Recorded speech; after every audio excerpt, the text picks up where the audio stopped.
Willkommen, bienvenue, welcome once again to another live stream. The keen-eyed amongst you will notice a certain gentleman, Hamish McLay, often sitting beside me in property matters, cladding matters, or property quorum.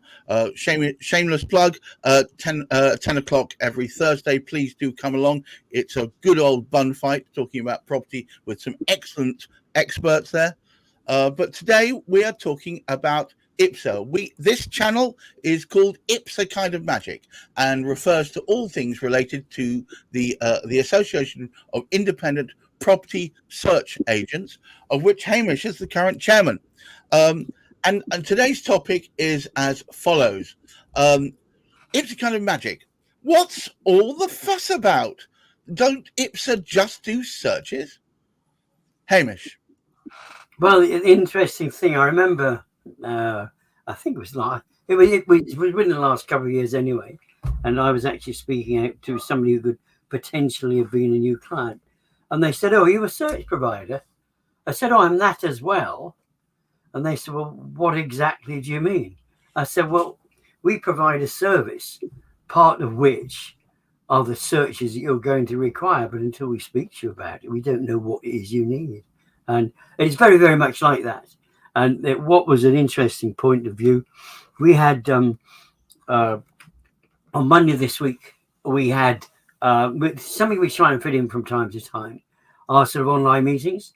And we had a virtual sort of half-day conference where we had obviously the IPSA members coming along. So it was IPSA's virtual conference. But attending that conference were facets of what we provide as a service. Many people out there, and it's a little bit like Amazon. If you press the buttons, you can get what you think you need.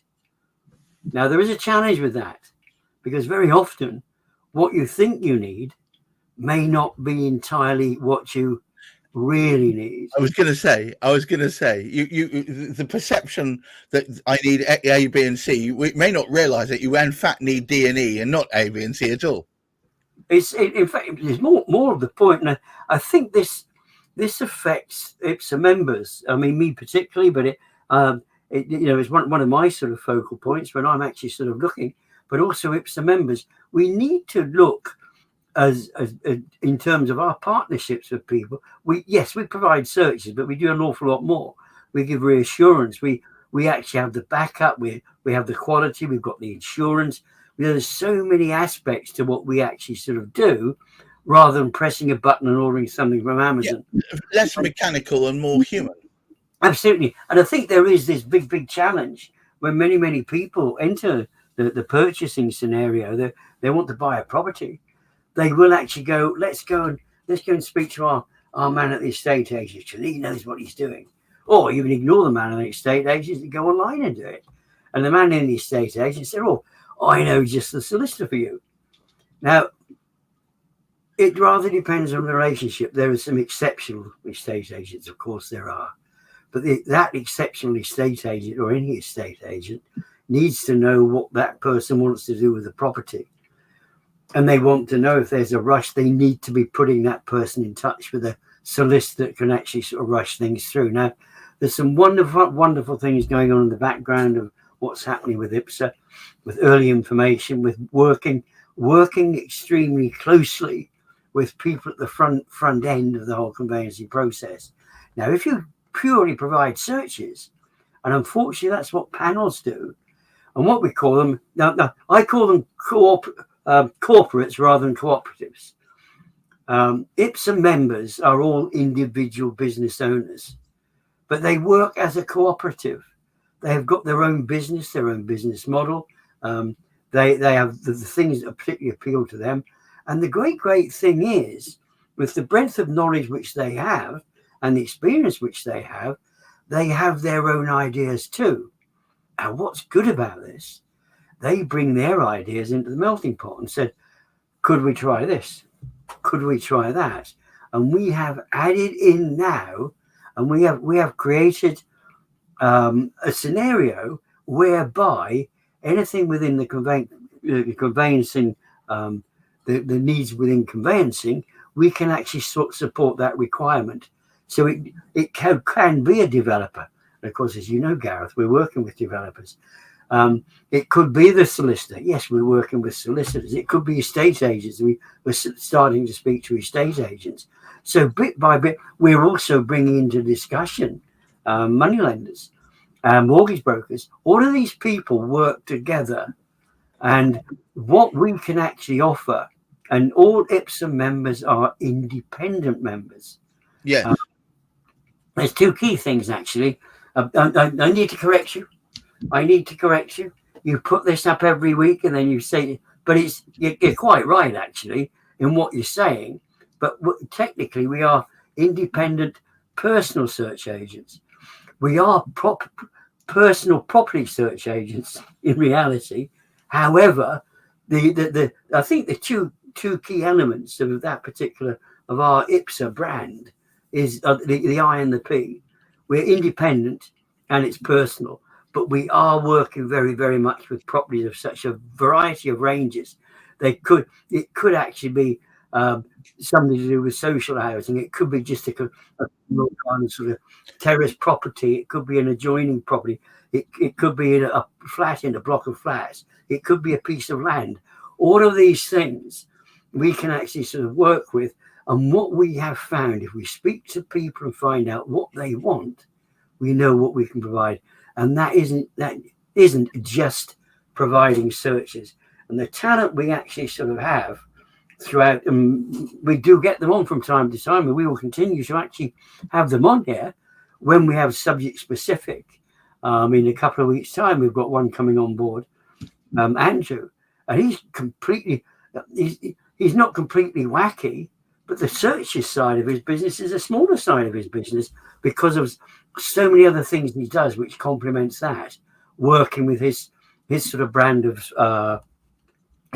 clients. So we work to suit the client's needs. So it's an entirely bespoke service, isn't it? The person that you interact with feels like their particular service and search is being done uniquely to them rather than a one size fits most. Oh, it's a little bit like if you were to walk into, and there really are some good supermarkets, whether they UK owned.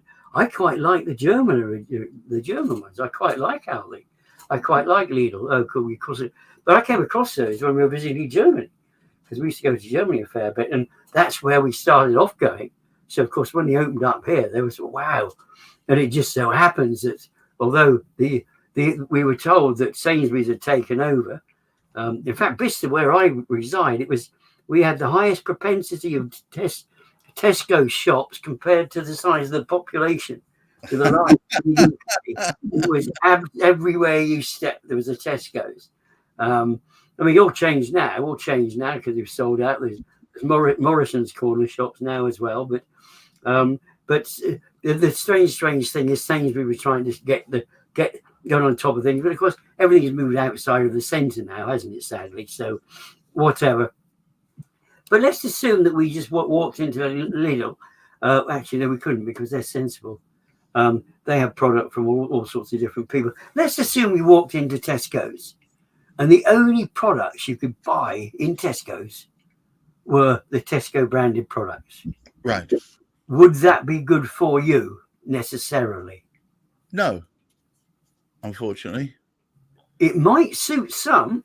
Oh, it would definitely would. I think those who just want the basics covered, don't want to explore, don't want to experiment, and don't want to look any further afield, that would be perfect for, because all their basic bases are covered. But if you wanted to try the same thing from different similar manufacturers and find out which one had the same slightly different ingredients, like for instance, I just found out that I really enjoy Branston beans. Heinz beans have been a staple in this household for many years.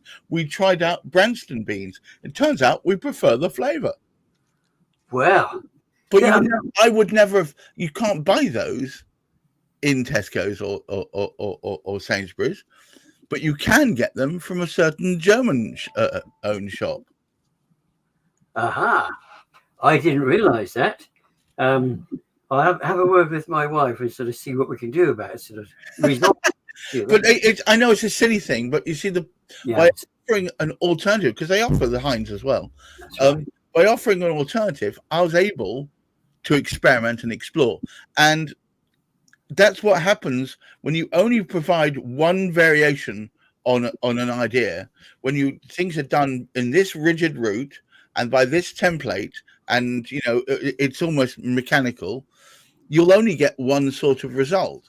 Whereas if you can take a more bespoke attitude towards it, I suspect, and maybe you can back me up on this, you could end up with a faster result because you're actually going straight to the point rather than round the houses and covering all the bases that would otherwise need to be covered. And B, it's a result that's just focused on your own specific circumstance, Absolutely. I mean, very, very, very interesting thing from that perspective. Yeah. Because we are independent ourselves, we establish relationships with and take accounts with the providers of absolutely everything that's required for the conveyancing process. Now, we are search providers. However, we can obtain searches from anywhere you particularly sort of like. So we can actually, if somebody requested, we're based in North Oxfordshire, which is Cherwell District Council. We can offer searches which are provided by Cherwell District Council if that is your preferred route. We can offer land charges information, not for Cherwell Council. We can offer land charges information from Land Registry. I mean, okay, in both these cases it's unrefined, but if that's what you want, if that's what your business model demands for you, and you think that is best for your client, we in IPSA, we can actually provide that. Now, it's not just that, because what we obviously do, we could get anybody to carry out a local search all over the country. But why would you choose somebody from Newcastle to carry out a search in the Lake District? If you have one of your team, one of your members, a member of IPSA, who is actually very experienced working in the Lake District and knows personally the councils that they're working with. Now, the people in Newcastle are fantastic. And I go there and use them quite a lot. And it's great to have that level of interchange. However, I speak to them about Newcastle areas, big area actually, around where they actually sort of cover. They cover quite a significant amount. So we have the option of exactly where to go to whatever it is. It could be searches. However, when you come to actually start looking at a property, because of the data and because everything is so much IT driven, it is possible that things can go awry. People can steal data much more readily now if they know what they're doing. And therefore, the more data there is, the danger. But there has to be an element of, one needs to put the appropriate sort of level of security in. However, you need to ensure that the person you're speaking to, this is from the solicitor's perspective, the house that is about to be sold, they own it. Now, just because the land registry suggests it doesn't necessarily mean it's the case. There are other ways of finding out. There are much more deeper bits of information that can actually be extracted. And not only can you actually go down that particular sort of route, check out how long people have lived there, you've also got where the funds come from that somebody who's going to buy the property from. Now, we don't need to know that, but the solicitor needs to find out that. So when we actually start looking at putting stuff together, Bicester isn't a coal mining area. Corby is. That needs a coal mining report, ideally, if you're in that particular sort of region. Of course. So the service that we provide is individual component parts that support who the heck it is that wants to buy or sell a property, where the heck it is, and why the heck they're buying it. Well, look, I think it's patently obvious that IPSA members have a long-built relationship that allows them to find this level of information rather than just the bare bones, basic, obvious stuff. One thing I wanted to draw people's attention to was the very nature of IPSA. So IPSA is made through lots of independent property search specialists. up and down the country. But what you should notice is each one of these organizations, if you will, have built a relationship with councils and data providers that sometimes stretches into tens of years. And oftentimes, well, I would say not oftentimes, there have been more than one occasion where they are a poacher, a gamekeeper turned poacher, if you like. And that means they understand internal principles and internal pathways within councils and data holders far better than someone who sits on the outside. It is only through the fact that IPSA brings them all together that allows you to say, I want a search done in Liverpool, I want a search done in Greater Manchester, I want a search done in London, and for IPSA to provide you with the right people who have that knowledge base and that relationship built up in those areas. It's an amazing thing that that Hamish and his team can point you in the direction of the right people to get the job done right. Otherwise, you end up with dare I say it, with these factory conveyancing setups where you're getting a one size fits all kind of job, and you'll get some of the information will be right, but it won't be everything necessarily you wanted. And as you mentioned earlier, Hamish, it could well be that they're not bespoking it to what your actual need is.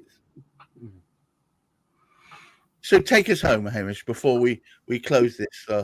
Well, one of the things I should say is, I mean, it was great having our online meeting earlier this week to find people speaking to us about flooded areas, speaking about contaminated land. So we're not just going in there in sort of blind faith. We are aware of all the component parts of the searches which we are doing because they're included. We had one of the top, well, in fact, probably one of them, the top one I've ever spent time with, teaching us about aspects of law relative to the type of work that we actually sort of do and what we need to be adhering to. So we get that, and we've got the environmental side of everything sort of coming in as well, plus the team, plus the input from all of those other members throughout the country. It really is something remarkably special. And what was interesting too, it wasn't just members of IPSA who were attending this. A few people who are trying to do similar things with other organisations had a little pop in and had a little, don't mind them coming along, because providing we put the right information together for those, the public out there who need to buy and sell properties, it's their future, it's their lives that we're speaking about. We want to get it right. So once again, it remains for me to thank Hamish McLay. Thank you for your time and knowledge and passion. As you can see, he is passionate about what he does and what IPSA represents. And myself, Gareth Max of Many Purpose, we are here weekly talking about all things IPSA related. Hopefully, you'll be seeing over time more and more other IPSA members coming on as well that Hamish and I can chat to. But until then, I wish you all a wonderful rest of the week. Keep your feet on the ground, keep reaching for the stars, look after that mental health, and to try and maintain a sunny disposition. Until the next time we see you, goodbye.